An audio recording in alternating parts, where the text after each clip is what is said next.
రస్తా TV ఈరోజు మనం జరుగుతున్న ప్రోగ్రామ్ ఏంటంటే స్కోర్ ఎంత మామ ఆంధ్రప్రదేశ్లోని జరుగుతున్న ఎలక్షన్లను సంబంధించి మనం వచ్చే కుప్పం నియోజకవర్గంలోని రాళ్ళబూదుగూరికి వచ్చి ఉన్నామంట. ఇక్కడ ప్రజల సొంత మాట ఏవైతే ఉందో మనం వాళ్ళని అడిగి తెలుసుకుందాము. సార్ మీ పేరేంటి సార్?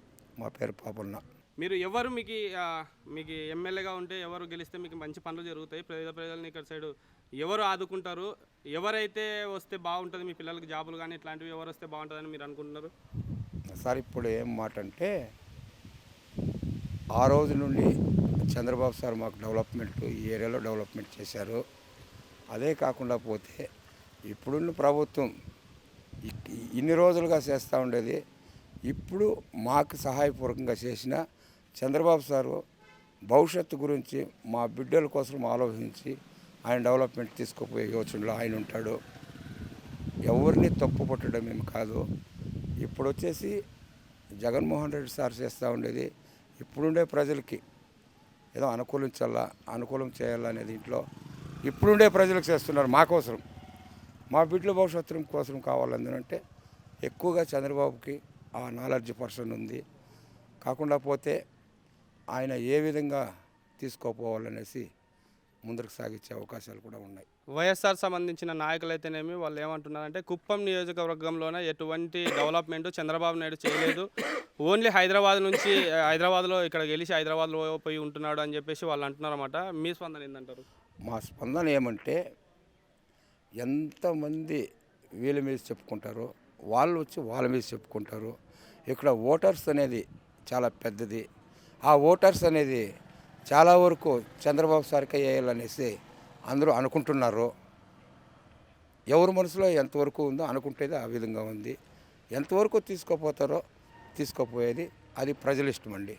చంద్రబాబు నాయుడు గారు మీ కాన్స్టిట్యున్సీలోన మంచి పనులు చేస్తూ ఉన్నారా? 100%. పిల్లలకి జాబులు ఇప్పిస్తున్నారా? 100%. మండలంలో వచ్చేసి రామకుప్పం మండలంలో కానీ, శాంతిపురం మండలంలో కానీ, కుప్పం మండలంలో కానీ ప్రతి 3 ఊర్లకి వచ్చేసి ఖచ్చితంగా ఒక జడ్పీ హై స్కూలు టీచర్స్ నియమించి ముందుకు తీసుకుపోయిన వ్యక్తి చంద్రబాబు సారు. ద్రావిడ యూనివర్సిటీ కానీ, మెడికల్ కాలేజ్ కానీ, ఇంజనీరింగ్ కాలేజీలు కానీ ఏ రోజు అనేది ప్రతి ఒక్క దీనికి ఆయన తీసుకోపోయినాడు ఇంతకుముందు.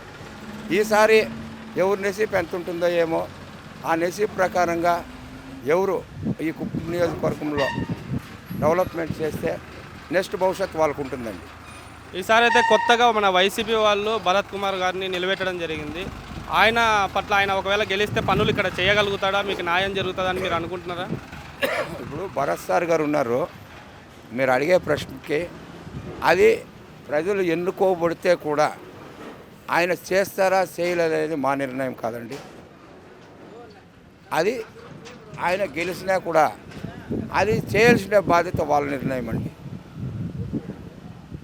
అయితే మొత్తానికైతే ఇక్కడ జరుగుతున్న ఎలక్షన్లు అయితే చాలా రసవంతరంగా ఉన్నాయండి.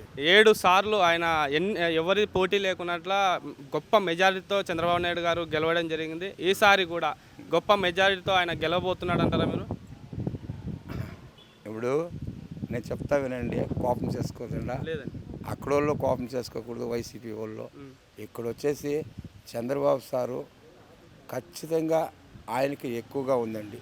అది విషయం. చంద్రబాబు సార్కి ఎక్కువగా ఉందండి.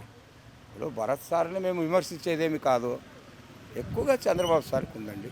అది విషయం. ఇంకా మీకు మీ ప్రాంతాలకు కావాల్సిన ఇంకా డెవలప్మెంట్స్ ఏదైనా కూడా ఉంటే మన చంద్రబాబు నాయుడు గారు ఖచ్చితంగా డెవలప్ చేస్తారంటారా?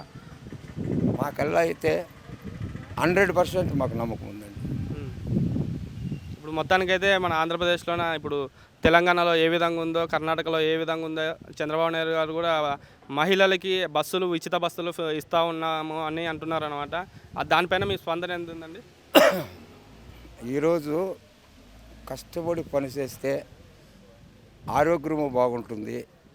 అంతేకాకుండా పోతే డబ్బుల కోసం మన గవర్నమెంట్ ఏ గవర్నమెంట్ అన్నా రాని డబ్బులు అనేది ఇష్టానుసారంగా ఇస్తే ఆరోగ్యాలు ఇబ్బంది వస్తుంది, అనారోగ్యం పాలవుతుంది.